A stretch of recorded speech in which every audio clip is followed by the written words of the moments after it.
Welcome back to the Pod of Greed. Welcome back indeed, guys. It's another week, and I'm not gonna beat around the bush. Hype the video. Yeah, just do it, yo. If you're on mobile, it's a little button you can press. It's usually down somewhere down there. It says hype. You can press it. It doesn't cost you anything. You can help out small channels like us and other channels, but mostly us. Yeah, supports the video. Apparently, it makes more people see it or something like that. I'm not sure, but I know some of you guys don't like to like videos, so if you don't want to like it, you can hype it. And if you like to like videos, you should like and hype it.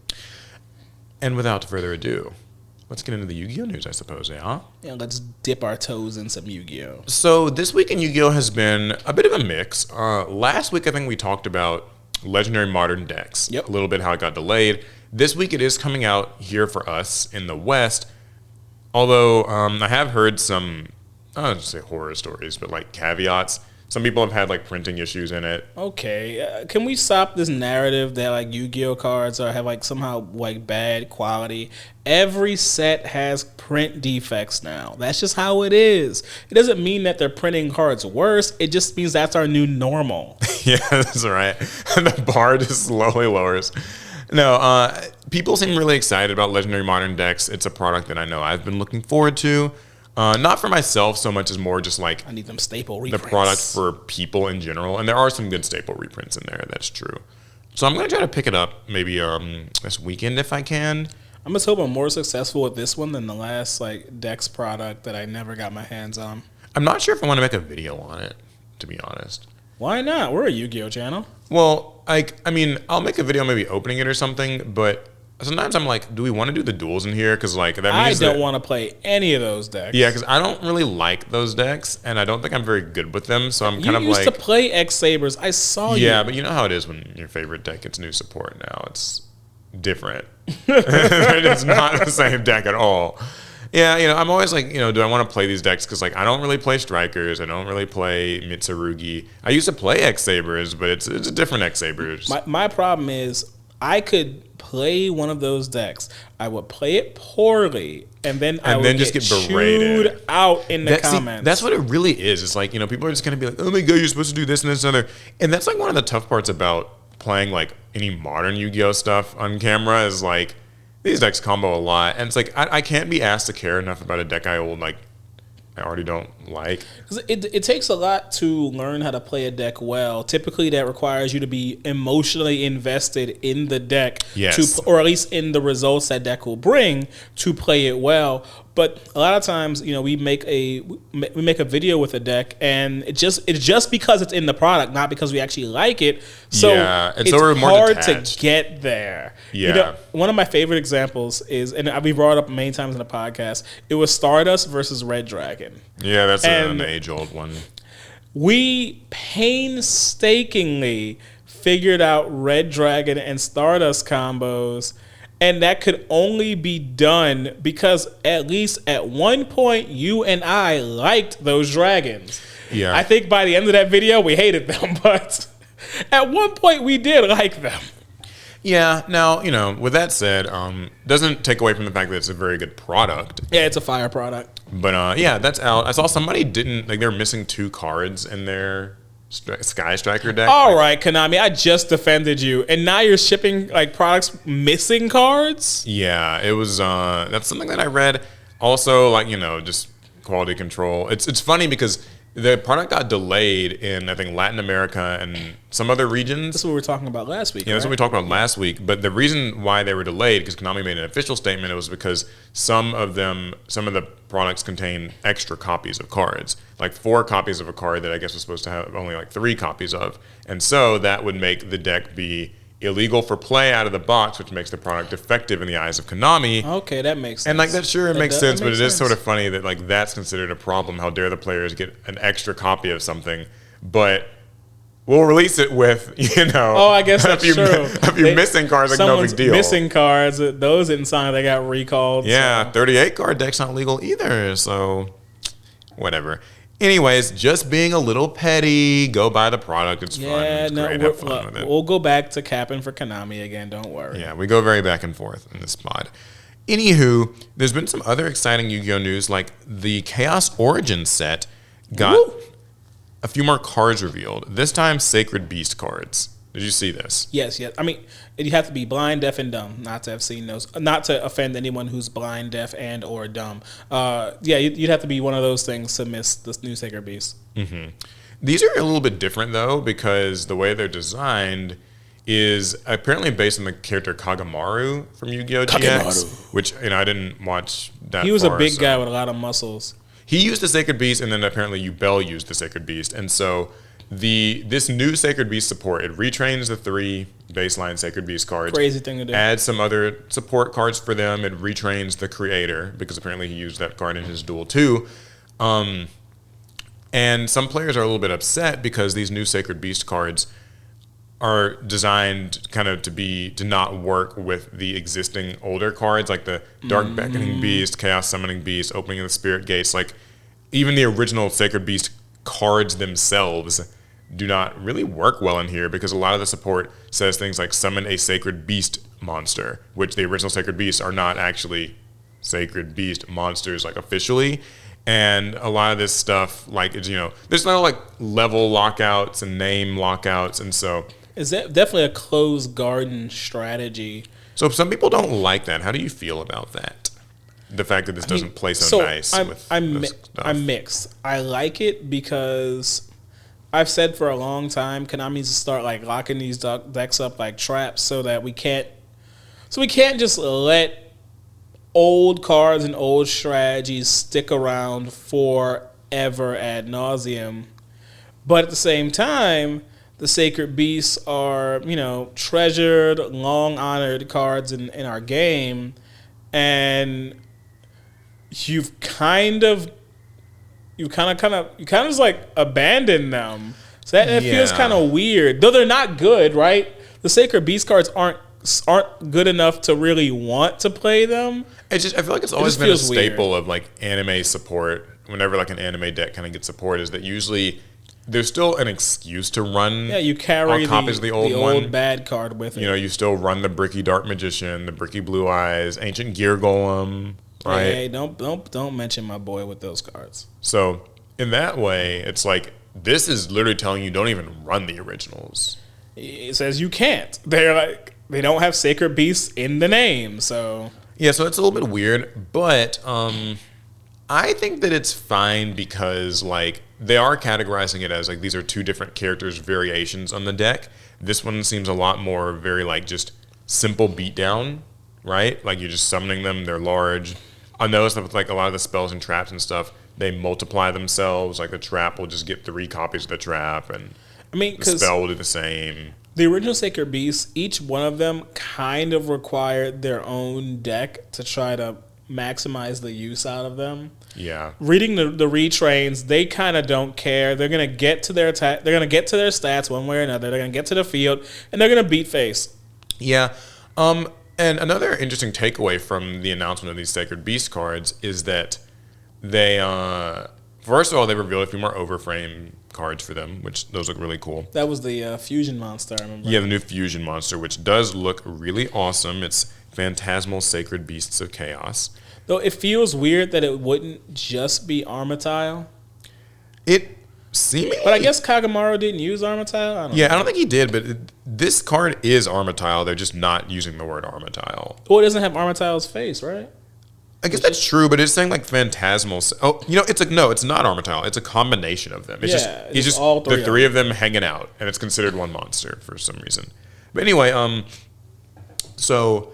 The interesting takeaway I had from this is that now that we've seen 2 new archetypes in Chaos Origins, Yugi's Light and Darkness cards, like Blackluster Soldier and all that, plus this Sacred Beast archetype, something that I noticed is that they both seem to be pretty xenophobic, like, archetypes. And we saw a few weeks ago in that blurb about Chaos Origins that one of the new things for Chaos Origin was that you'd be able to build... Like, it's designed to have decks that are playable right out of the box, out of, like, just this set. Mm-hmm. And this seems to offer some evidence as to what that might be, where, like, these new archetypes are kind of designed to not really work with old stuff. You don't feel like there's, like, a need for already having all these old cards that you didn't maybe own before. It's just like, everything you need for this new archetype, you can just get fully in this pack. Thoughts?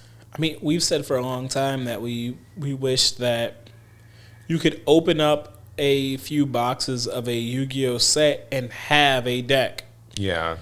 For a lot of reasons that's been impossible in the past, but it feels like Chaos Origins is actually trying to tackle that in its own way.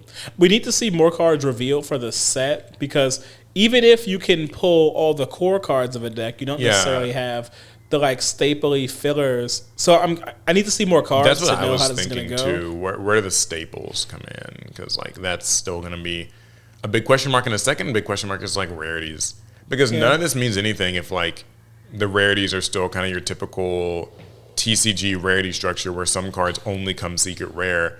Like if they're willing to embrace the idea of like printing all these Sacred Beasts and all these Light and Darkness cards as like supers and below, right? Like supers and commons, and then having it be where you can get an alternative of them, like, you know, an overframe version if you're lucky, but like the average person can still just get the regular ones and build a deck. Maybe even a couple of ultras, but like not hiding it behind secret rares. You know, I really liked opening up Mesa Muertos because of how many secret hits were in those boxes. Right. And honestly, I know it's unrealistic, but I'd like to see that out of Chaos Origins as well. I'd like to see 4 secret hits per box. Yep.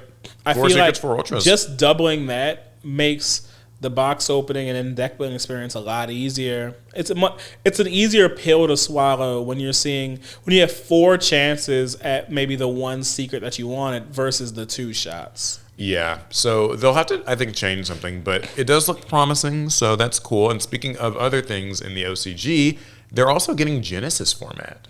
Oh, yeah, I did This was see actually that. a big piece of news for the week. So Genesys Format, for the longest time, kind of just felt like, oh, this is like a TCG creation. It's kind of made by Konami NA, and it would probably be something that's like limited only to the West, but it does seem like in Japan and other OCG territories, they will be getting access to Genesys Format. Now, sorry.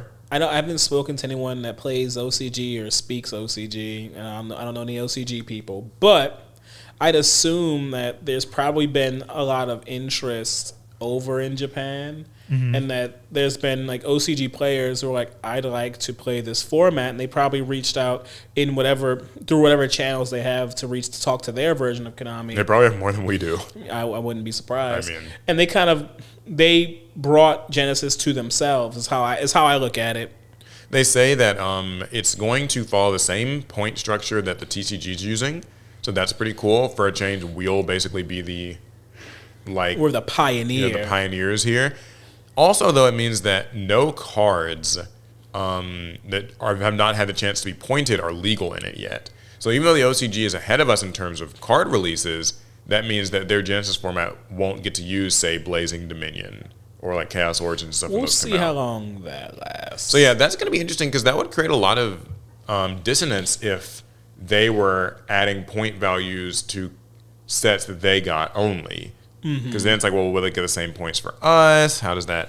It recreates the TCG OCG problem. I mean, it actually could very well happen. Desperately, we should try to avoid just making another asymmetrical format. Yeah, I think people honestly underestimate just how bad the asymmetry actually is. Like, when I bring up the fact that I think that the TCG and the OCG need to merge, and honestly then Master Duel should do the same, a lot of people will say like, oh, well, yeah, but like the OCG has Maxi, and so like I don't want to play that, I'd quit. Which like, A, you wouldn't quit. I'm going to tell y'all right now, all y'all would play even if Maxi was here at 3. People say they'd quit, you wouldn't. Well, not you guys who are not currently playing, but the guys who are currently playing. You're more importantly than that, I think like the benefits to doing so stretch a lot further than people think, because for card shops and like card shop owners who have to invest in these cards, a common thing I've actually heard is that the fact that the OCG gets product so much further ahead of the TCG and the metas get, kind of solved, it means that many products will launch here in the States dead on arrival, because people have already kind of just discovered that, yeah, none of the new decks in Phantom Revenge are any good, so players already know just not to buy it from the start. Yu-Gi-Oh! Has this almost unique knowledge gap between players and card shop owners. There's always going to be a knowledge gap because your dedicated card shop owner does not know your card game as well as you do. But the fact that Yu-Gi-Oh players could sit with a set for like half a year, learning, play testing, grinding, by the time that hits the shop, you know exactly how much all the cards in that set are worth to you. And your card shop's just like, hey, you want to buy the new set? And it's like, no, it's trash.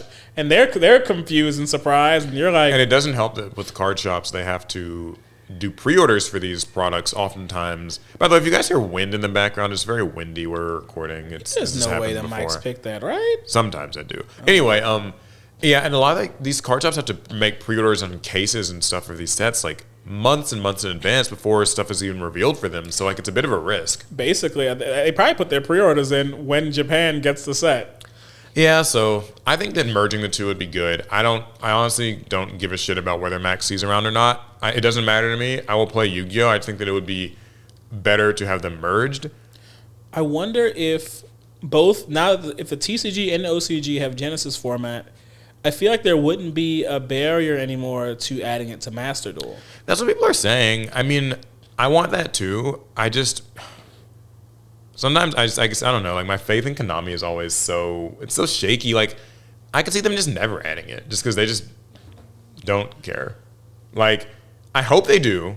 I think that this opens the door for them to possibly do so.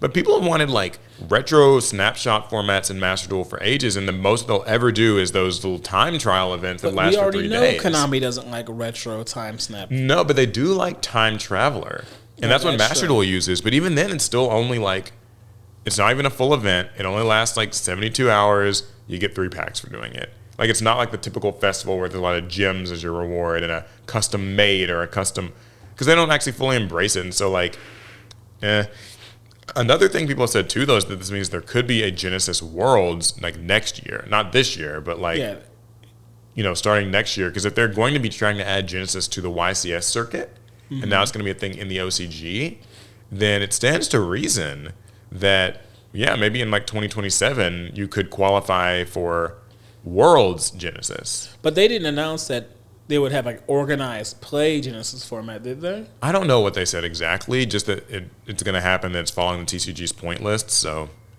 I think that they'll eventually adopt organized play. I mean, if it's like anything else in Japan, they tend to be a lot quicker on the uptake with that stuff. I just know they're known for their larger casual audience, and so I could see them adding Genesis purely for the benefit of casual players and not really try to make it competitive. But only time will tell.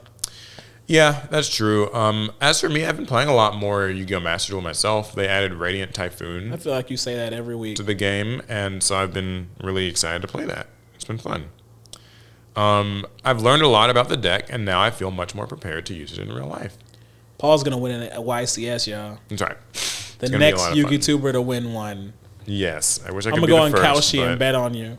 Okay. Yeah, I'll make sure to like let you know when to change your bets, like as I go into my last round or whatever. We can do a little inside betting thing. No, but it's been fun. It's nice. I think more people should use Master Duel. It's a good learning resource. That's all the Yu-Gi-Oh news for the day, though. At least as far as I could tell. Unless there's been something else I've missed. No, that's the Yu-Gi-Oh things I've heard this week too. Do we have other card game news? I'm sure we do. So, Paul, in Magic the Gathering, the Teenage Mutant Ninja Turtles Universes Beyond set is live and has been out for some time. Yeah, it has. It doesn't mean very much to me, but yeah, I know. I mean, I've heard some criticisms about the game, namely its focus on pizza. Yeah. Despite the fact that this is a Universes Beyond that's about the Teenage Mutant Ninja Turtles, it seems that Wizards might only think that the turtles like pizza and basically nothing else.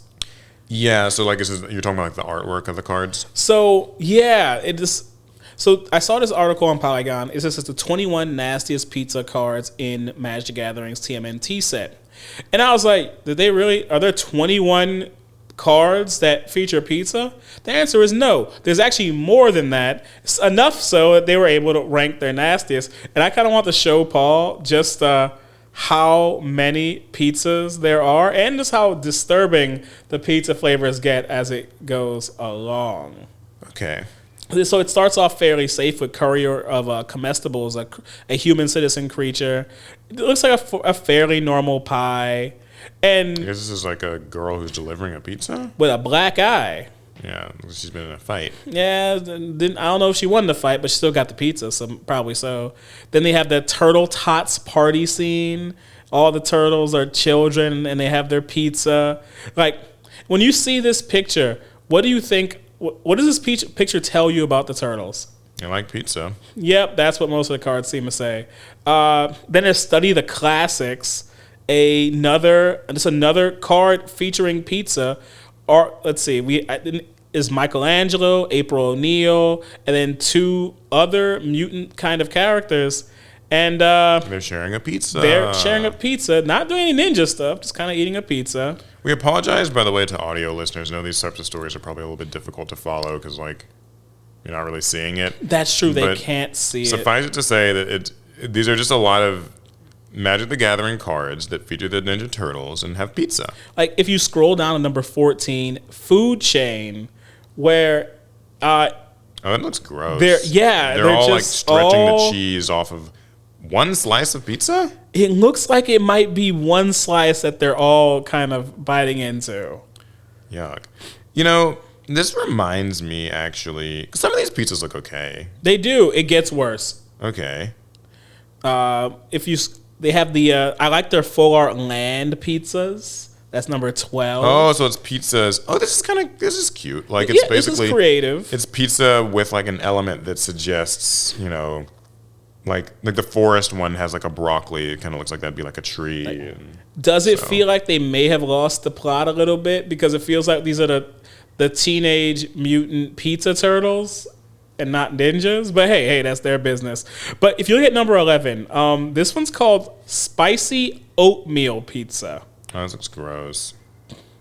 And I would not want oatmeal on a pizza. Yeah, I mean, maybe it'd actually be okay. Never mind. Like oatmeal doesn't taste like much of anything on its own, so I don't really even get the point. But was this like from a certain, like a comic book issue or I could episode? not tell you. But in the full art picture, you see there's a rat eating it, and I don't want to see a rat eating pizza. I mean, it's a New York thing, so maybe that's cool with them. But oh, that's gross. Like down south, you know, we don't care for that very much. Yeah, number 11. Or number 9 is actually Michelangelo weirdness to 11, where he's eating ramen with pizza on top. Ramen pizza.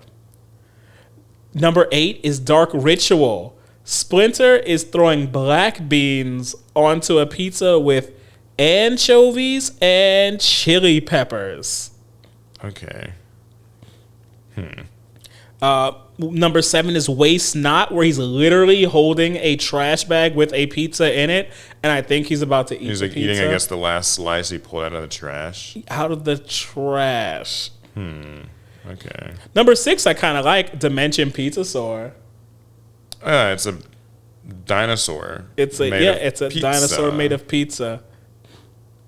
Number 5 has the Omni Cheese Pizza, which I think the concept is just supposed to have every type of cheese on it. But once again, it features a rat, and I don't like thinking of pizza with rodents. I know maybe it's a Ninja Turtles thing. I don't know. Yeah, a lot of these have rodents, actually. I'm just like scrolling through, and they actually make me more and more gross. Master Splinter is a rat, man, but I don't know if we had to feature a rat in so many of them. Yeah, there's a rat in so many of these, and it actually like just makes me feel sick. But number 1 will make you the most sick.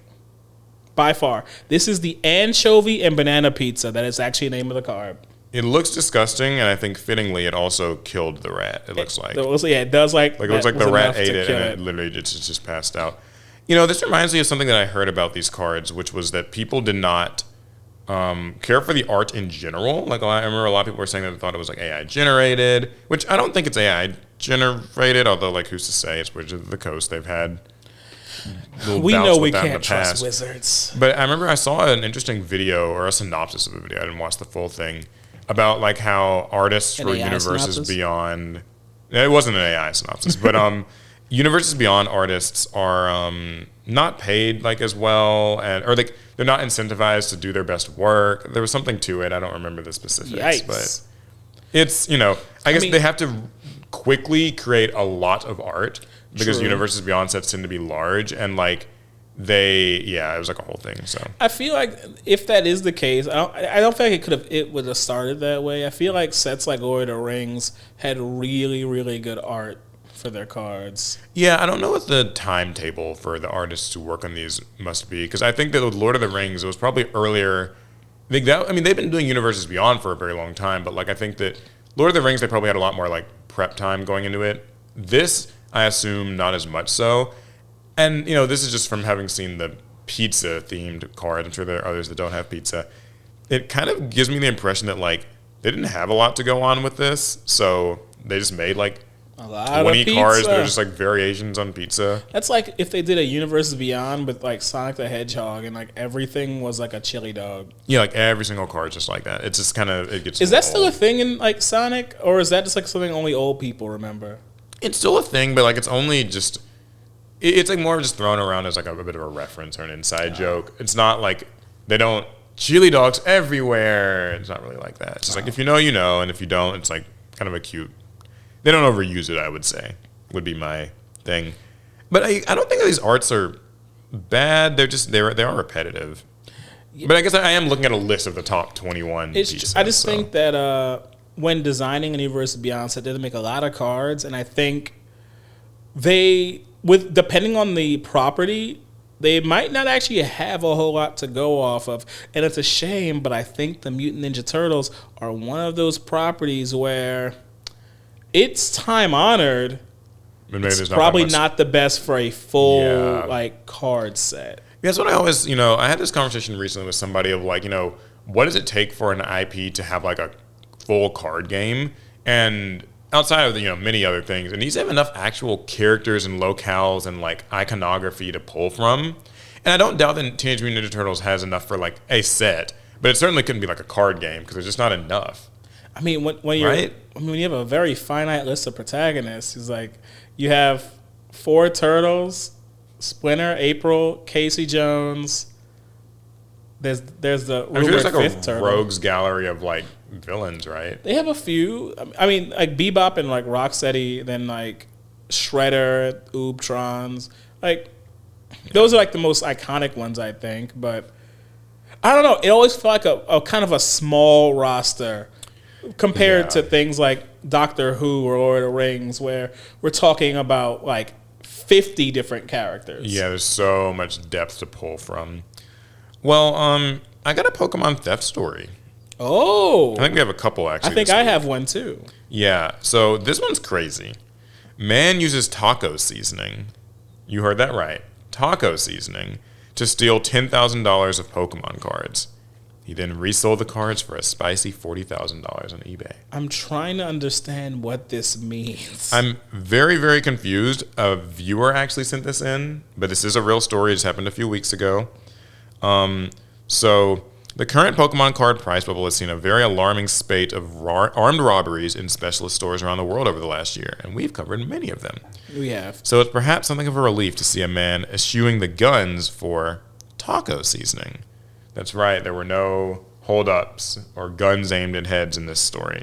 Threaten them with a good time? This was the master plan of Florida genius Keith Wallace, who according Florida to... man. Yeah, it's always a Florida man. It's always a Florida man. Who, according to the Office of Attorney General, committed an extraordinary 75 thefts of Pokemon TCG boxes from various Target stores over the last year, stealing at least $10,000 worth of product. So I'd like to know how the taco seasoning was involved. Basically, he did this from July 2025 to February 2026, and across many different Target locations. So how is the seasoning involved? Well, this is where you have to think like a criminal. According to the statement, Wallace would visit a Target, pick up a bunch of, quote, large boxes of trading cards, and then an equal number of 99-cent taco seasoning packets, and take both to the self-checkout.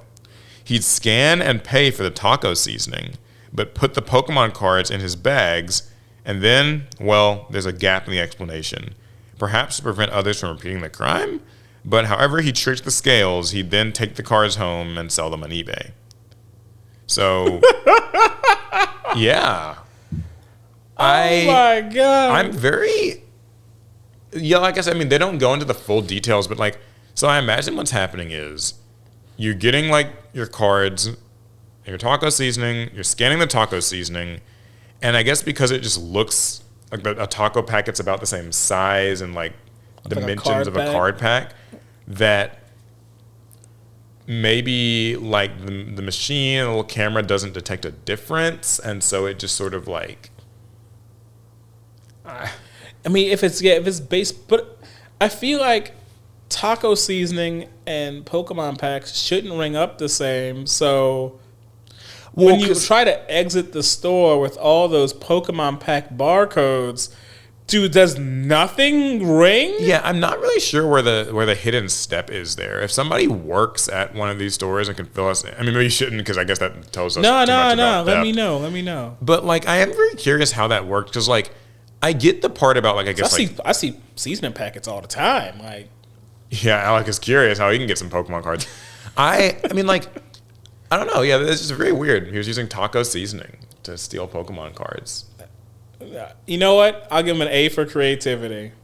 Yeah, even in the article they say, well, apparently he could be, if he's found guilty on all the charges, it could be as much as 90 years in jail.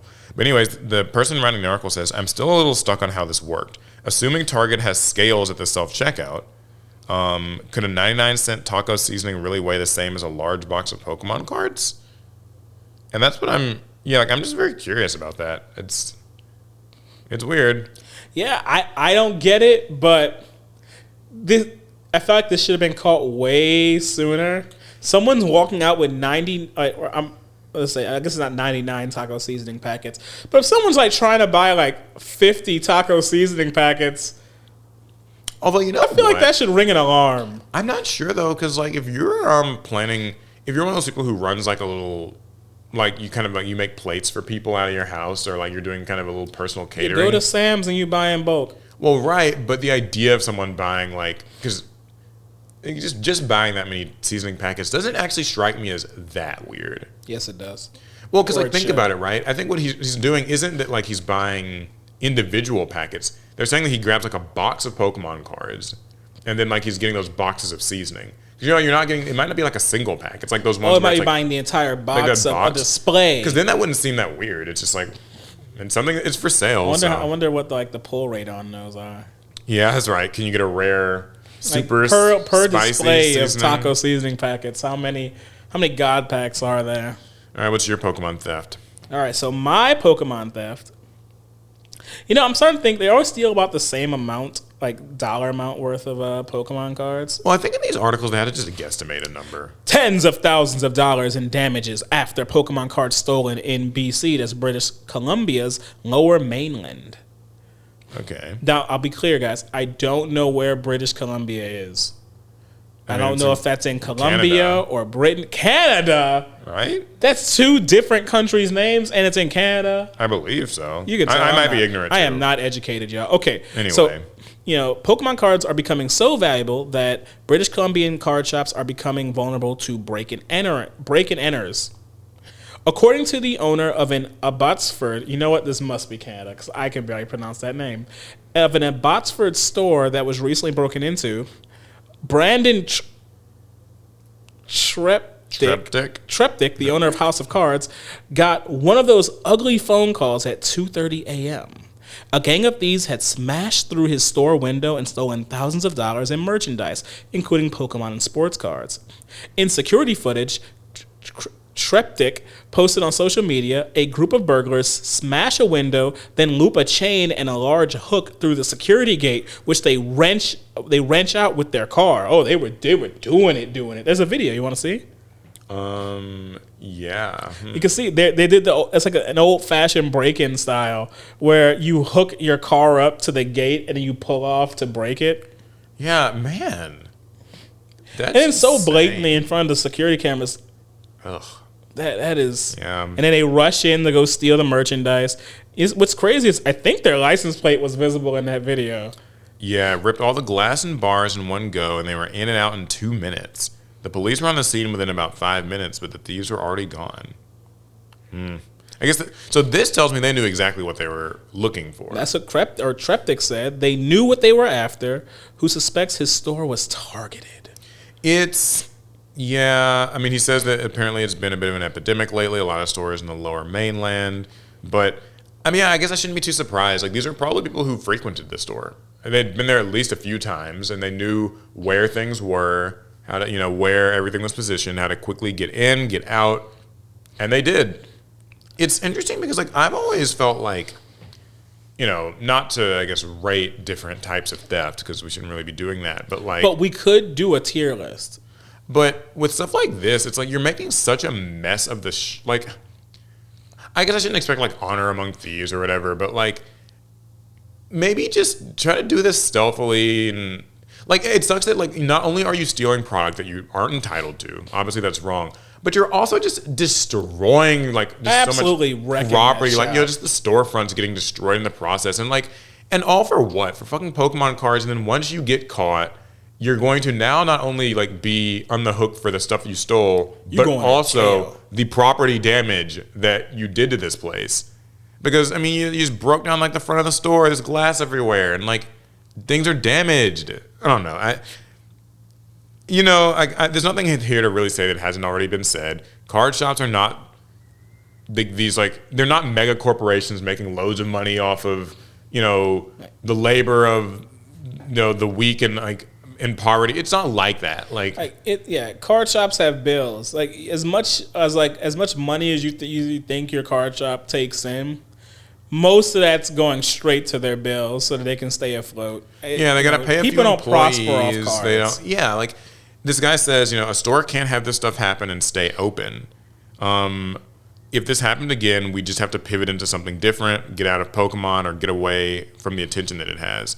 And they're right. I mean, it almost feels like stalking Pokemon simply makes your shop a liability. Makes you a target. And that really sucks because, like, he's saying, like, insurance will cover it, but still the damage was upward of $30,000, not including the damage to the building and the showcase displays. I wonder if insurance is going up for card shops now because of all these Pokemon thefts. It must. The cost of insurance has to. Like, if you're a card shop, because, like, I mean, I guess I'm not following, like, what places are experiencing theft and stuff, but... the percentage has to be higher for these like trading card stores. I agree. Than the average. Like I don't think the flower boutique is getting broken into and people are stealing. Unless it's like Valentine's Day, maybe. Like Eve, and you forgot to pick something up, and you will die if you go home empty-handed. But yeah, I don't know. It's sad. I don't like these Pokemon theft stories. I feel like as fun as they are to read, I do like when I zoom out from it, it does start to make me sad because like. I would hate to see a card shop actually go under. Oh yeah, from like because I mean that's not you doing anything wrong. It's someone else deciding to harm you and like cause destroy the worst things, take things. But I do have a bone to pick with you guys. So why is it always Pokemon and never Yu-Gi-Oh? Like, come steal some Yu-Gi-Oh cards. Like what? Are our cards not good enough for you? Like maybe that's what the overframes are for. To give perceived people value. People might start breaking in for the overframes. Oh, man. That's going to be fun to report on. We finally start getting Yu-Gi-Oh crimes. Share the love or the pain. That's the card. Share the pain. And just to be clear, guys, we do not support theft. I talk like this, but people don't know I only support good theft. Yeah, that's right. Like Robin Hood style theft. Well, I don't even want to ask. What's our next story? So... I saw that Gamma Expo was last week. And so we got a little bit of information about the Cyberpunk TCG. Oh, yeah. We covered that some months back. Yes. And we've learned, I think if you've been following the Cyberpunk TCG, they've had alpha kits go out. They've been how to play guides put out there. And they've been actually revealing cards on their subreddit and their Discord channel. So... a lot of like Cyberpunk TCG things have been happening. Yeah, we were able to get our hands on one of the alpha kits as well. It's been fun to play. And we have played. It is a fun game. Wish I had it next week, but I don't. Anyway. You'd have to get off camera to grab it. But anyway, so then Weirdco, that's the makers of Cyberpunk TCG, Weirco and GTS Distribution have struck an exclusive U.S. distribution agreement for Cyberpunk TCG. The game will also be headed to Kickstarter on March 17th. That's when their Kickstarter goes live. It's about less than a week from now. This officially licensed Cyberpunk TCG has been one of the most buzzworthy games of Gamma Expo 2026. The game brings all of the action from the CD Projekt Red video game and anime to the tabletop as a collectible card game. Yada yada. You can use like popular characters like V, Jackie Wells, Victor Vector. If you've played Cyberpunk, you know these characters. If you watch Edge Runners, well, I don't think they're in it quite yet, but I'm sure they will Maybe be in it soon. 2. But so the Cyberpunk TCG will hit retail with a number of different SKUs. What does SKU stand for? Do you know? Just SKU, serial something unit. So I always see that phrase and I never know what it means. It's a variation of a product. But it'll have main booster displays available. It'll be retail booster displays and beta booster displays. The retail displays will have 24 packs, MSRP for $120. So a box basically. Yeah. 24 packs, 12 cards per pack. MSRPs for $119.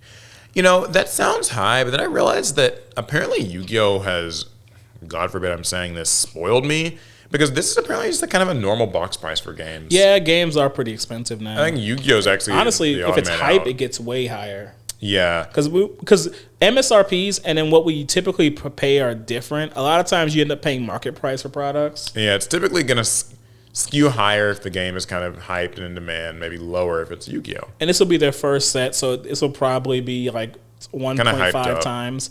But then they have beta booster boxes, which will be 36 booster packs, contain exclusive iconic cards, and will retail for $180. So this is a kind of like a collector's box type situation. Yeah, I was unclear what that meant because they're calling it beta booster, but like beta suggests like early or like kind of I don't know. Like I feel like if they wanted to have a comparable product to like a Magic the Gathering collector booster, you would go with a different name, but I might not be fully understanding. Maybe it's like a one-time inside. thing for their like first release. There'll be 2 starter decks at $30 each, a beta event kit, a pre-release kit, and demo kits. So there's going to be a lot of early products before the actual official Cyberpunk TCG goes live. Okay, and it sounds like the first set is called Night City. Welcome to Night City. Welcome to Night City. Cool name. City. Well, are you going to be partaking? I know you didn't have great things to say when you first saw this game. However, that's true. Mayhap your opinions have changed after getting to try out the alpha kits and seeing more of what it is that they're going with here. The Cyberpunk TCG, from playing the alpha kits and watching the card reveals, I'm actually very interested in seeing what kind of card design springs out from their mechanic of stealing dice from your opponents. Yeah. At first, I was like, these dice feel like they're kind of cumbersome. I didn't feel like they added anything, but I played a few games, and then I started watching the cards they were revealing, and I was like, oh, you can do a lot. Like, you can do a lot. So at least for the first few sets, I'm gonna do my best to get my hands on product. If it's hype, then I might not be able to get any, but I'm gonna try to get into it in the first few sets. And then we're just gonna see where it goes from there. I like the artwork. The basic gameplay is solid, so I kind of want to see where it's headed. Yeah, there's another TCG that's kind of gonna have to like find its way in this. It's a tough environment, you know. That's like you can, if you had good or like bad, I don't know. Because like it has to like break in somewhere, and it'd be crazy to say, well, it's going to compete with Pokemon. Well, okay, we're not going to do that. It's going to compete with Yu-Gi-Oh. That's a high bar. One Piece, I still think it's a high bar. I feel like the goal should be to get into that space beneath like One Piece and Magic the Gathering. I mean, I feel like it strikes me as a game that's, you know, I've started to view a lot of new trading card games in terms of like either they are kind of meant to be played or meant to be collected. Mm-hmm. And a few of them try to sort of aim to be both. I think most games want to be both, but they just end up in one side or the other. Wait, so is there only one like collector TCG? I think that there's like 2.5. Oh. I think that Pokemon is the primary collector TCG. For sure. Like people collect cards. They just want to open them and have their Umbreons and Pikachus and whatever. I think Magic has tried to become a collector's TCG and succeeded, I would say. Yeah, like, Universes Beyond has certainly put them Universes in that Beyond, those collector boosters and stuff, the extended art, like kind of you put the 4 cards together and it makes a picture, all that stuff. Like scenes and stuff. Very, the scene cards. They're very, it feels very collector driven. Mm-hmm. And I think that like the half I was going to talk about was like One Piece. One Piece kind of seems like it has a bit of a mix of like, it's meant to be played and competed in and like, engaged with in that way, but also like there's manga cards, there's like signed Luffy cards. So that's true. They go pretty ham with like their alternative arts and like rarer like chase foals. So it seems to me like those are kind of the games that are more like you collect them. Then on the other hand, you've got like your Flesh and Bloods. It's a player's game. And your Yu-Gi-Ohs. Definitely a player's where game. It's like this game, it's kind of just, you're supposed to play this. You take it seriously. We're getting over play frames. The value in your cards comes from how playable they are. Yu-Gi-Oh, though, yeah, like you're saying, is trying, I think, to approach something closer to where One Piece is, where it's a bit of both. By introducing these overframed, I think it hopes to be more in the middle, where like you can both collect Yu-Gi-Oh and play Yu-Gi-Oh, and like everybody still wins. So I wonder then with Cyberpunk where it might land on that spectrum. Like, seemingly, it seems like it's meant to be played. Yeah, but we haven't seen like we've not even seen like the full set list for the first set, so we don't know how crazy they're gonna go with like collectability. Mm-hmm. But I think it's safe to at least start off with the goal of being a game meant to be played. I mean, the fact that they have, oh god, sorry, this was the next story. It was already playing. I mean, it seems like they already have some collector elements to it because I don't know why this. Because there's like the Lucy card that you can get from backing the Kickstarter or whatever. Yeah. So like there's already kind of an exclusive thing there. And then they've got like what I guess they're calling like these beta boxes that I am very curious. That's maybe like an equivalent to a collector's booster. So there's supposed to be something for people who want that. Because the collector's boosters in Magic are so expensive compared to regular boosters. Yeah, it's also interesting because it said the beta booster comes with 36 packs, and it just seemed to cost about 1.5 times the price. So it doesn't actually seem like there's any difference there either. I mean, it could be maybe the beta booster is a product that comes out before their main set. So it could be, you can look at it as how Gundam had beta boxes. Yeah, maybe it's like before it's the early official release, and just supposed to help you get into it with friends or something. Like, can it really drive up market prices? Yes, but it Yeah, we'll see. I think also a lot of it comes down to like, does this game come out around like when the next Cyberpunk anime comes out? Like there'd be a lot of hype around that. It said the release date for the card game is Q3 of 2026. So okay, September, August maybe. Like I know that's too soon for them to be a new video game. That's for sure. Yeah, I think the anime probably, I don't know when that season 2 is coming out. Well, anyway, speaking of games, because Cyberpunk is also a video game, one of the best. There's some news from Xbox. You might have remembered in recent months it has not looked great for Xbox. Yeah. Things have been very troubling. The Xbox Series consoles have not sold well. Microsoft's kind of been shutting down studios. Changing leadership, embracing a lot of AI that has people worried. And in general, it just seems like Sony and Nintendo are on their game and Xbox is suffering. Boo-hoo.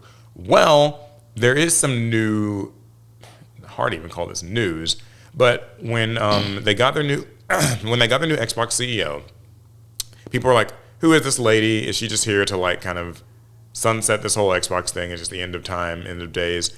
Well, apparently not, because they have released this short 6-second teaser for something called Project Helix, which is the presumably next Xbox console or hardware or experience. Are they maybe changing the logo into that like helical shape? It's still kind of an X. It's still kind of an X, but it does look like a helix, like what you would get from like a strand of DNA, I guess. Like a helix fossil. Something like that. So when you see this, where's your mind go to? There's not like really many details. It's just something that they... It kind of looks like a generic like project image. Like for some reason, whenever like a gaming company is launching like a new game or something and it's just under a project, they tend to just announce it on a black screen with like white lettering and a logo.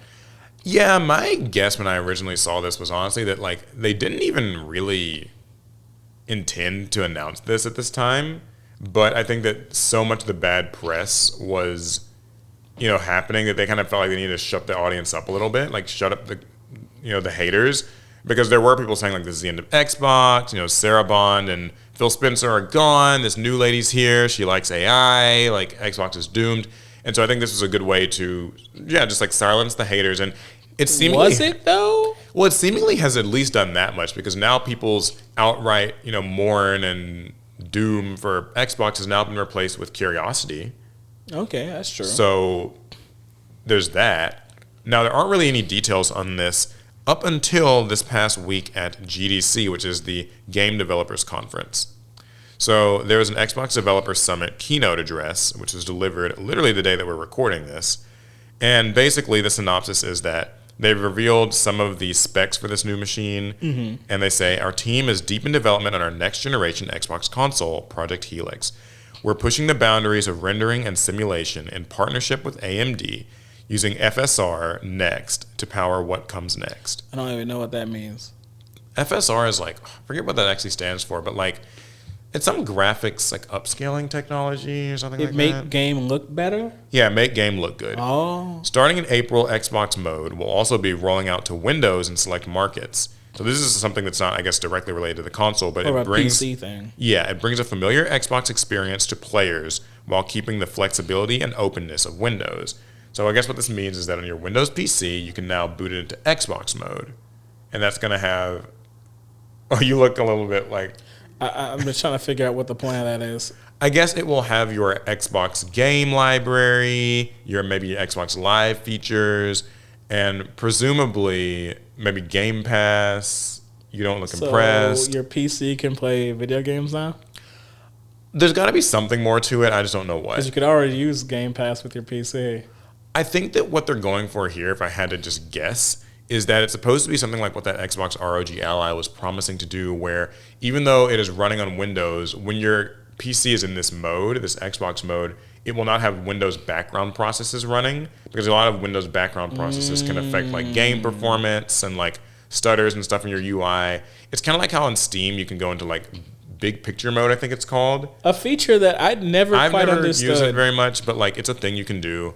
And so I guess like it'll offer a more experience that makes your console or your PC feel more like it's just a console right now. Interesting. Like no OneDrive, no other Which is nice, because I do programs find that running. sometimes when I'm gaming, especially on a more intense game, I go through and I stop every single process that is not necessary. And so it's like this would, I guess, be doing a lot of that for you, Okay. presumably.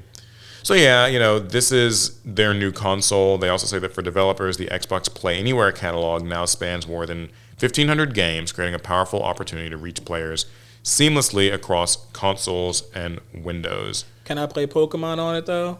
I have a feeling Nintendo wouldn't be too happy if you did. Well, see. So I wanted to ask you, as somebody who, you're not really an Xbox guy. Never owned one. Yeah, I've been an Xbox guy in the past. I don't even know if I call myself Xbot. Xbot. Yeah, that's right. That's right. No, I owned an original Xbox, if you can believe it. I had like 2 games for it. I did not play much of it. I had an Xbox 360 very briefly. I don't remember what happened to it, but I had one. I had played a few games. And I don't consider myself much of an Xbox fan.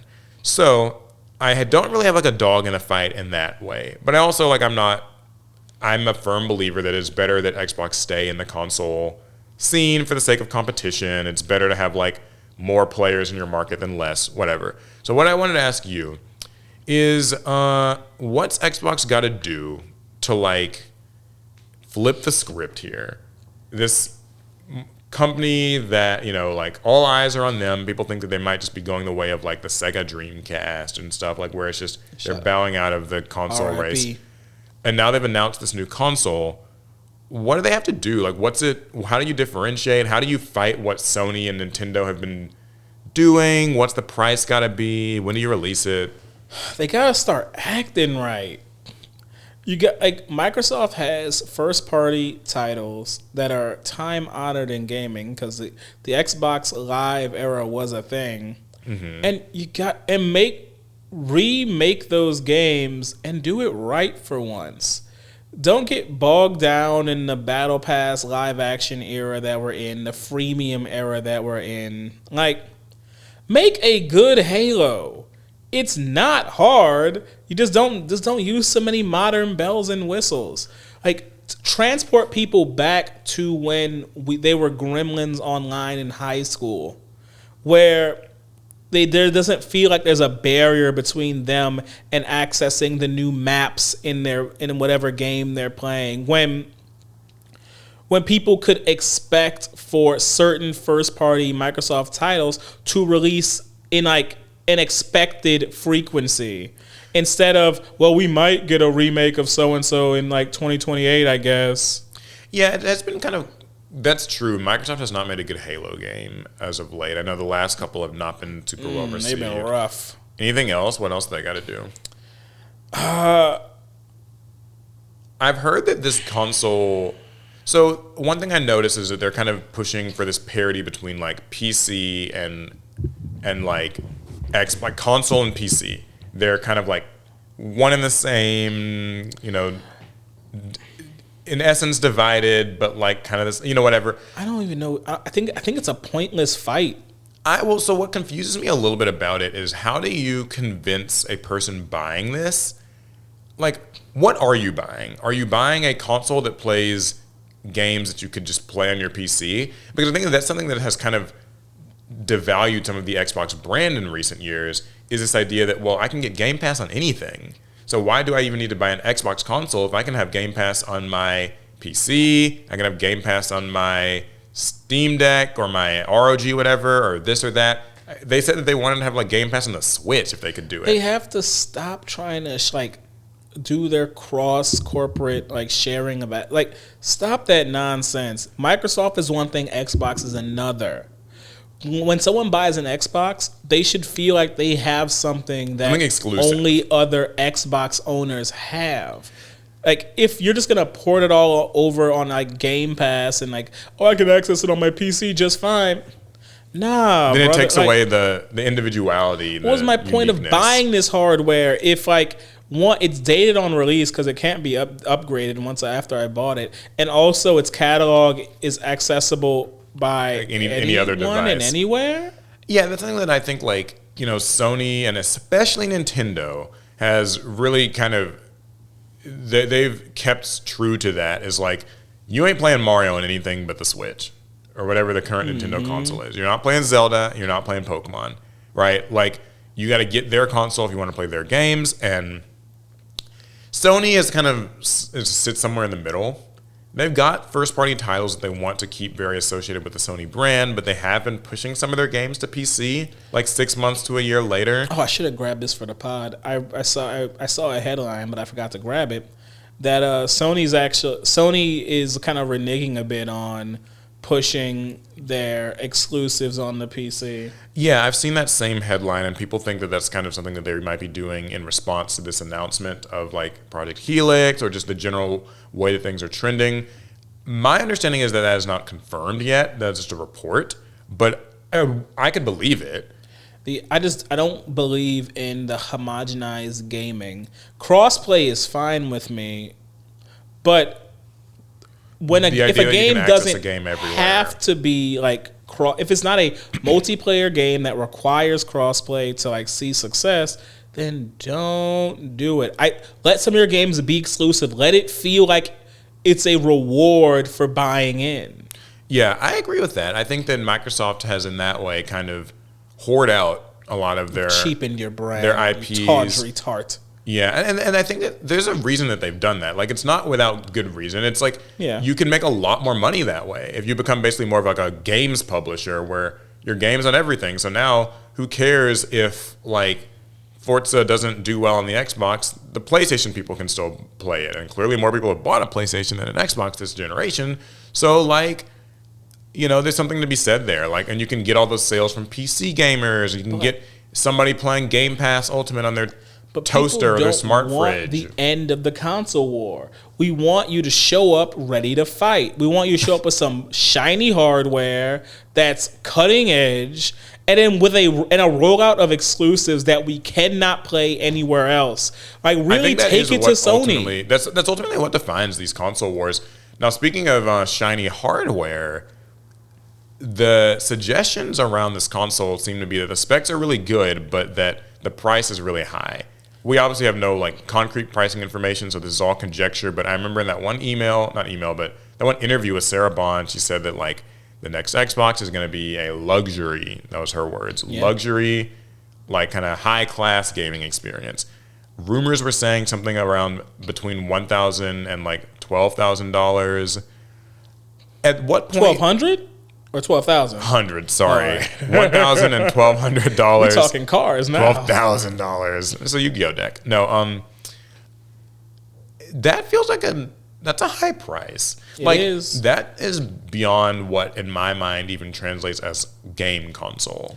So I don't think that's too crazy. Okay.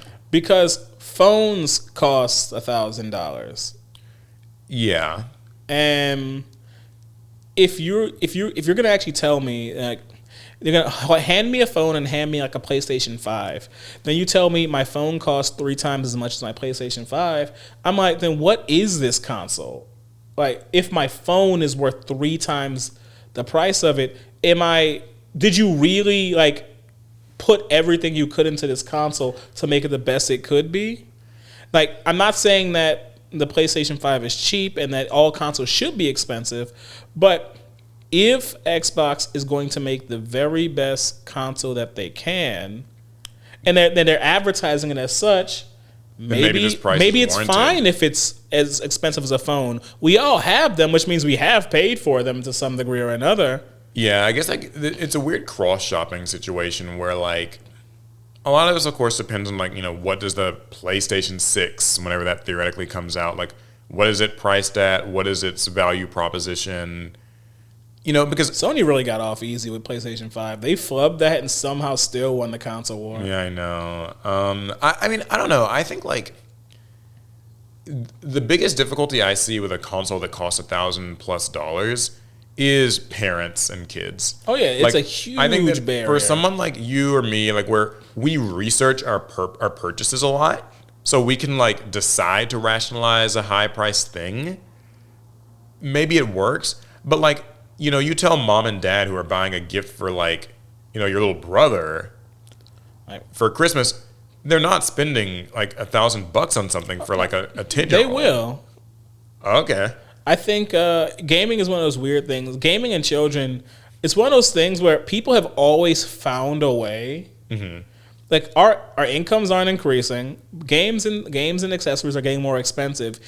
We still find a way to get them anyway, and I think it'll be hard, and we'll have to have some tough decisions and tighten up our purse strings. Because look, guys, I'm broke.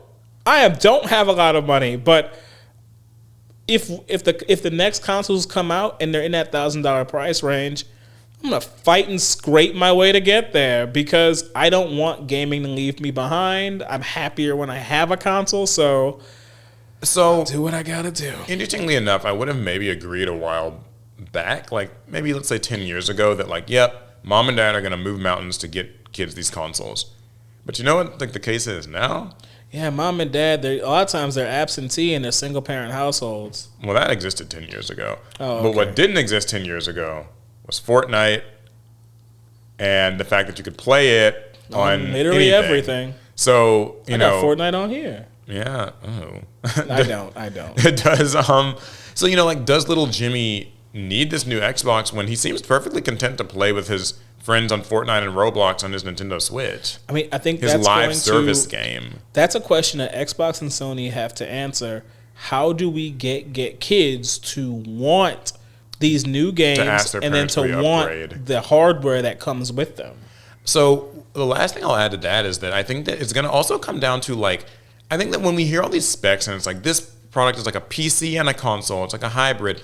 It's easy to get excited about that. I think if you're like a gaming, like a kind of a gaming vet, that could sound like, you know, the perfect combo, right? Yeah, your 30s, your 40s, this your 50s. Cocktail like, I've been around the block. I like the sound of this that. cocktail of a device that can like play your PC games, it can play your Steam library and your Epic Games library and your Blizzard store, or Game Pass, whatever. and it's all in one. Use any controller you want and all these great things. But truthfully, I think that when it comes to reaching average consumers, you actually kind of need gimmicks and features more so than like specs and just platform stuff. So like, is there something quirky and cool that this does that you can like show somebody in a demo in a store?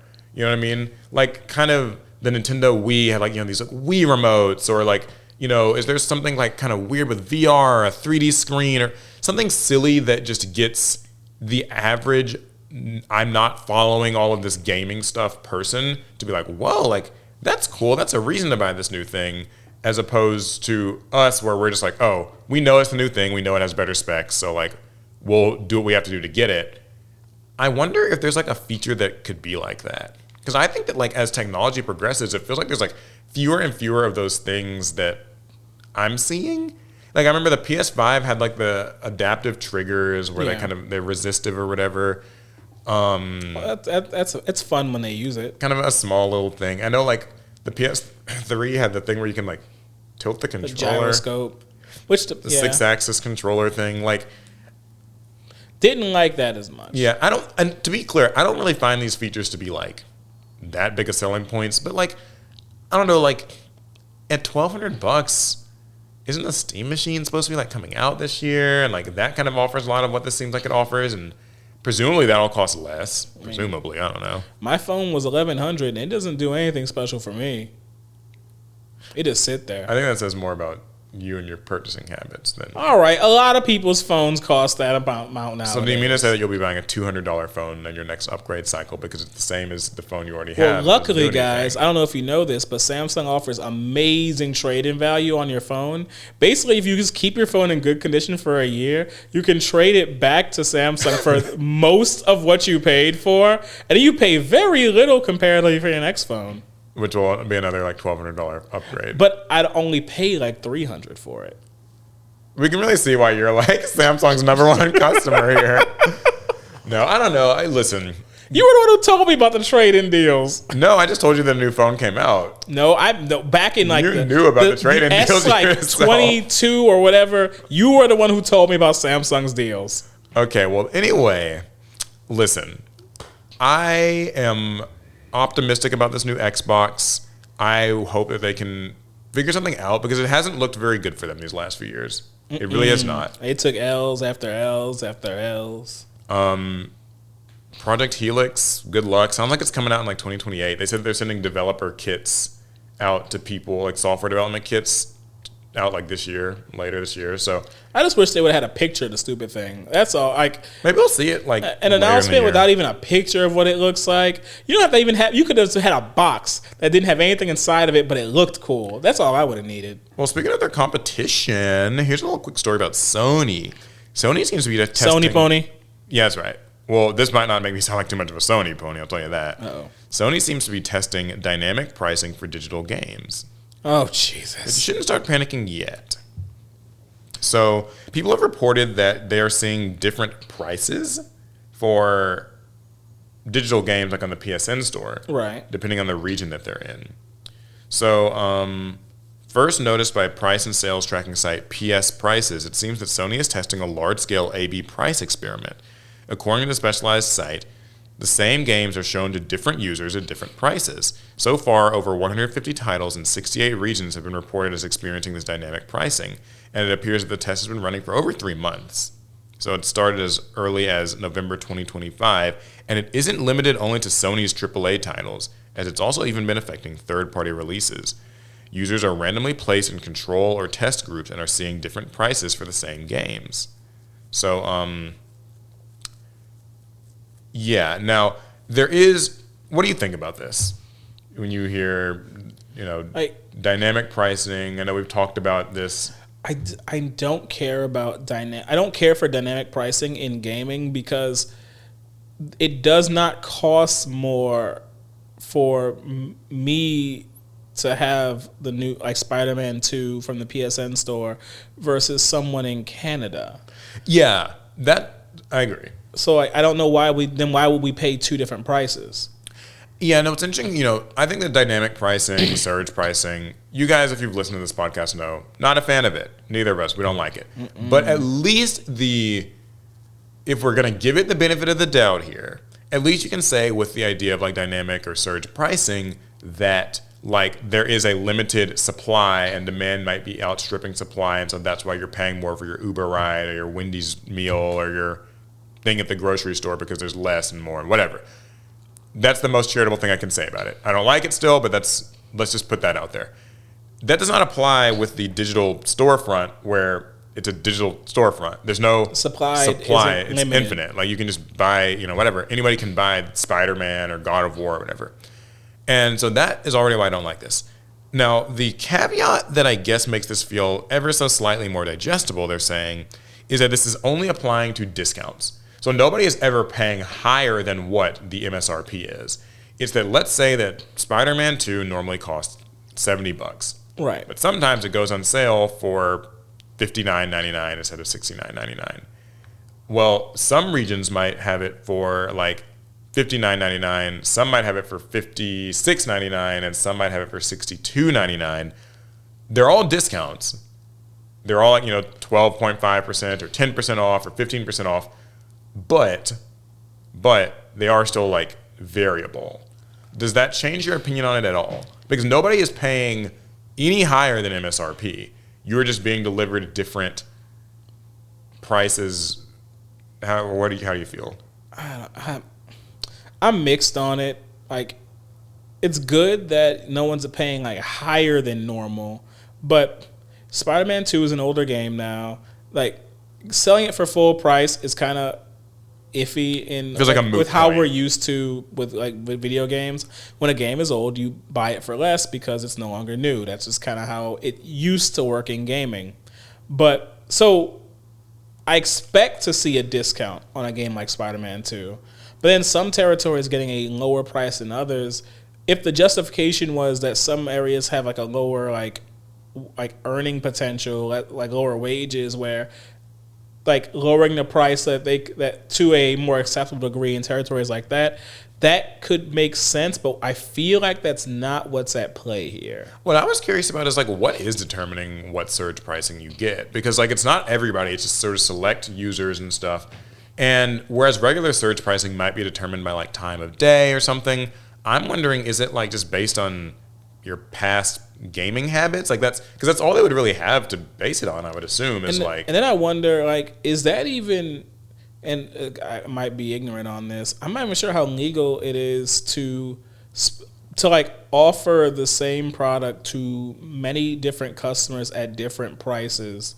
Like, at this point, enough companies have been doing it. I think it must be. It's like you buy some crackers, and then like I get to the register, and they're like, "Oh yeah, you pay $5 more," and I'm like, "Well, wait, why can't I get his price? He was right there." Like I don't. I will say, have you noticed that? Because that's a great point. Sorry to cut you off on this. You're good. Have you? I will say that every time that any place ever experiments with surge pricing, they always do it in a way where you are not conventionally able to see what the person before you paid. Right. Because I think that they know that you're right. That would never fly if it was straight up in your face. Like if the two of us are just in the grocery store and I, go through the checkout and my crackers cost $5 and then you show up and they just say you're going to pay $7, you throw a fit reasonably. But they always do it in a way where it's like, oh, it's Uber. You don't know what the prices are on anyone else's Ubers in the area. You just know that what's showing up on like your phone. And same with even with a Wendy's, when they were doing the whole surge pricing thing, you won't really know what the person ahead of you paid. That's true. And same with this, it's like, well, you're just on the PSN store. Who knows what a person across the country is being what price? See, a fact that enters into discriminatory territories where I think it does. You just lock a person into a price, and it's like I'd like to negotiate my price. No, yeah. Okay. And my question is what is it based on? Because is it saying that if you play a lot of games, maybe and this is me putting words in their mouth, but let's say it's okay, Alec plays his PlayStation a lot, and he plays a lot of games, so he's like Sony pony, he's a gamer. Yeah. So maybe he'd be willing to just pay more, right? Because he likes the Sony game so much. See, then I feel like I'm being taken advantage of. Yeah, and that feels bad because so are you taking advantage of your most loyal customers and only offering? Because I could see where they're okay, well, if we think that we can capture a new customer with more attractive prices and give the existing customers kind of just these not as good discounts or whatever, I could see a company rationalizing that. I don't like that though. That But like, seems I could see murky that to me. like being their little methodology. So no matter what, it just doesn't strike me as Hey, very. Sony, I'm not a fan. Yeah, I don't like it. Hopefully, it's just a test and it does not come to mean more. We'll see though. Yeah, well, that's all the gaming stories that I have. So What I feel like that means something even worse is coming. we will finish up with a little bit of AI. This one's a quickie. Oh, not quick. I mean, hopefully it'll be quick. So Amazon had some outages recently. I don't know if you knew about this. Yay! Amazon owns up to needing more human oversight over AI code. Unfortunately, it wants to do that with fewer people. So, turns out relying on AI-assisted vibe coding or similar generative tools for major tech infrastructure has some drawbacks. Who could have foreseen this? Apparently, Amazon might have some regrets. Earlier this week, the e-commerce team at Amazon arranged a deep dive meeting with a number of engineers to investigate what led to a series of outages. And so basically, there was a trend of incidents with a high blast radius. Some, but not all, of the incidents were tied to the use of AI coding tools. Novel Gen AI usage, for which best practices and safeguards are not yet fully established, was listed as one contributing factor. So I can summarize this and make this kind of quick. Basically, Amazon has been having its software engineers embrace AI. Right. And they've laid some people off for that. AI replacing jobs and you such. don't need people if you have AI. And so they're like, listen, you guys can just use these generative AI tools to make code for running our website and our different services. Well, then there were some outages, and the outages were traced back to faulty code that these AI models had generated. And so Amazon wasn't too happy. They called all these engineers in, and they said, how come you guys didn't catch this? Right? Like, these AIs were generating this faulty code that we invested in the AI for and forced you guys to use. And like, it messed up our site, and now some stuff is down, and we're losing sales. And it's you guys' faults. So what are y'all going to do about that? That's kind of what's happened here. That's me simplifying the story quite a bit. We need more people. Yeah. So it's a case of, I guess, a company trying to invest in AI tools, thinking it will save them labor, and then finding that those tools aren't entirely reliable, and blaming the workers for not catching the errors that the AI was spitting out, despite the workers being encouraged to use those tools. So I do think even when AI is used well, I think it can breed some bad habits in the workplace where I just don't think you should have AI so integral to like critical structures. Yeah. Because I think the use of generative AI does make people lazier. It makes you want to think less. There's just certain things that you know that AI will figure out for you, so why would you bother thinking about it? And then if the AI seems reliable, you will want to you'd want to like observe it less and less. Just hit start and let it go. Yeah, I think that probably comes up a lot when like crunch times are getting tighter and like you're being assigned more and more like tasks in the day. And so it's like, well, there's less time to even want to look over the work that the AI is handed out, sped out. And eventually I think it just runs into a wall where, oh, look, this sales site is down. This service is down. Generative AI, what's that phrase? It hallucinates. It hallucinates. And vibe coding is something that I can't speak to much myself. Like, I know that, like, I know vibing. Yeah, that's all you need to know. I can vibe. I know that one. Like vibe coding, I guess it's the idea of like, having the AI write you code, because it can write code. You can just tell ChatGPT to like make a website that does this, this, and the other, and it will like generate code for it, and it will be functional on a base level. Mm-hmm. But obviously, if you're like a multi-trillion-dollar company or something, you're Amazon, it would help to have like the actual trained professionals, right? That you pay have a look at this stuff instead and be doing it really maybe even themselves as opposed to just using the LLM or whatever. So it's kind of one of those like stories. I don't have much to contribute because I don't know much about like the coding side of AI, but yeah, I just thought it was kind of a neat one. Not our usual array of like AI is causing literally the downfall of like all of our minds. I mean, if it makes Amazon trip up, I'm not too mad at it. Amazon is Amazon's Amazon. It's a multi-billion-dollar enterprise. They'll be all right. Yeah. Cool. Well, that's my AI story. Trying to keep it brief. I'm trying to keep these AI stories like you rip the Band-Aid off fast, so we don't have to like end up in these existential conversations of like, is there even a point to living anymore? Well, see, it's a bit of a shame because my last story is one of those kind of like goofy, feel-good stories that would have been a good a good pick-me-up after some AI dystopia. You know, I talked about pizza with the Ninja Turtle story, so I feel like I should keep talking about pizza. Okay. Pizza Hut is hiring a crust connoisseur to eat pizza for a whole year. Okay. Yeah, so... Is you like a food tester? Exactly. So, Pi Day is March 14th, because 3.14. Yeah, that's Saturday. And to celebrate, Pizza Hut is looking to give one lucky customer the opportunity of a lifetime. Eat pizza and get paid for it. This is their ad, I think. Yeah, this is their ad. Pizza Hut is looking for one professional hut crust connoisseur to join the crew. This isn't a role where you need to know what synergy means. You just need to love Pizza Hut. Okay. It says the pay isn't bad either. Considering it involves free pizza, the meme-worthy salary is, wow, it's $31,415.92.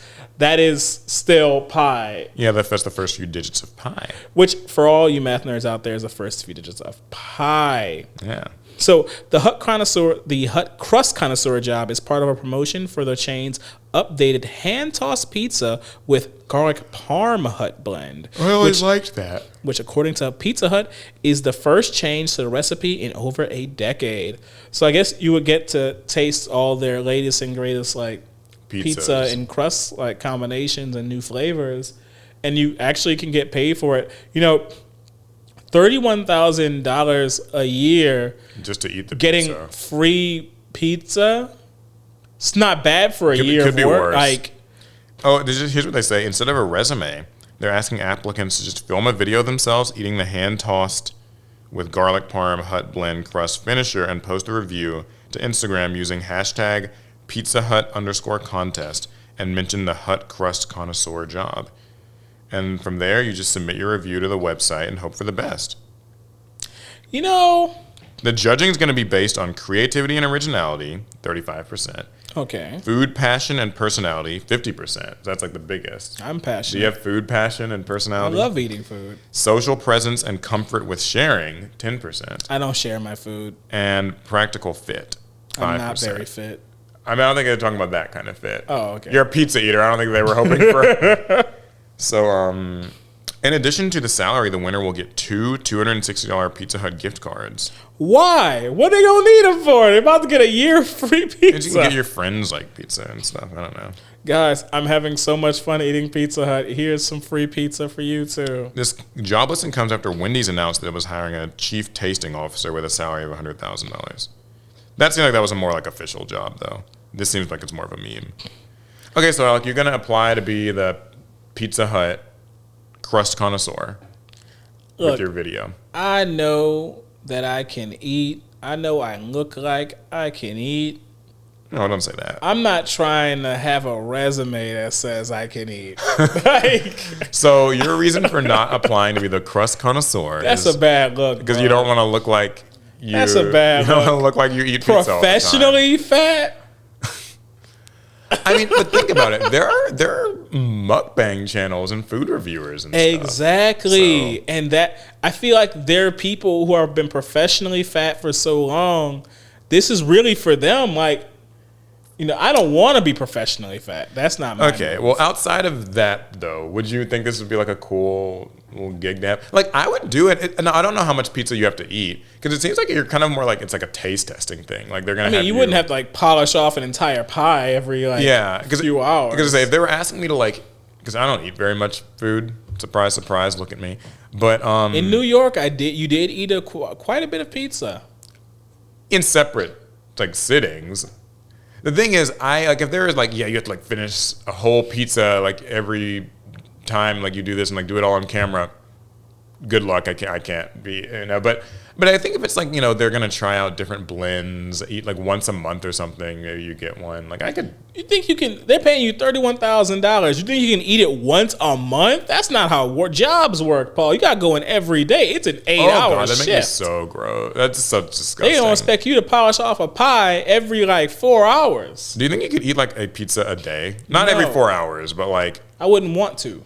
What about like once a week? Do you think that'd be like a reasonable amount if they were for this? An entire pizza once a week? Okay, that's easy. I mean, like 2 days is probably the more practical thing. Every 2 days, eat a full pie. Oh, you think they're asking for that much every 2 days? I think that's fair. That'd be so much. Wouldn't you just get very sick fair. of it? I get so sick. You're getting paid to eat the pizza. I don't think I could put up with it. That's crazy. My God. Well, also, I don't think I could eat. In this economy, you're getting paid to eat pizza and you're being picky. Listen, it can be me. As long as there's no pineapple on the pizza, they go light on the it's also anchovies. you're also probably being asked to try out a wide variety. I'm not eating pineapple on my pizza. You can't make me. Yeah, you're probably gonna have to if you want your. Hey, you said it's a 8-hour shift. Gotta be a professional. Eat that pineapple. Eat the anchovies. Eat the mushrooms. Whatever you don't like in your pizza, you I gotta don't want this eat job it. anymore. What's Wendy's got going on? Can I? That's 100. Wendy's that's 100K. thing, yeah, 100K is 100K. Yeah, Wendy's thing is. I actually saw that article. I was gonna bring it last week. Wendy's thing is a little different though, because like you actually have to be like a professional food. I've been eating my whole life. Yeah, but can you even describe the things you eat? I don't really taste them, to be honest. Yeah, so you wouldn't do well at the Wendy's job because they want you to actually say exactly what could be improved and exactly what like flavor profiles you were tasting. I'm so not used to tasting things. I would probably call shit crunchy that's not crunchy. Like, how did you feel about that milkshake? That was crunchy. One last thing I do find kind of amusing about this is like, how do they rate things like food passion and personality or creativity and originality? Like those are interesting, like, sort of rubrics. I mean, you gotta really give that pizza the business. You gotta look like you enjoy it. Something about that just comes across as okay. Well, anyway, so do you even really like the pizza? Eat it like you like it. Alec will be updating you all next week on whether or not he got the position. How? I can't afford a pizza. Well, you can if it means applying to this Pi Day job. So. I can't even afford that.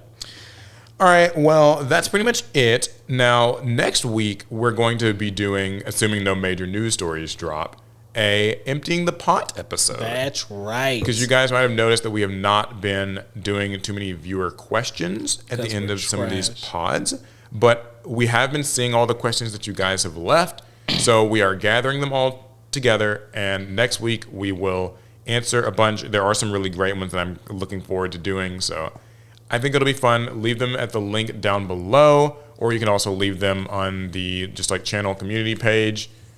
And yeah, that's going to bring this podcast to a close. That means we will see you guys in the next one. Just a little quick reminder, make sure that you like, subscribe, leave a comment. Hype it up. And of course, hype the video. That helps plenty loads. All right, yeah, we'll see you in the next one. Pass turn.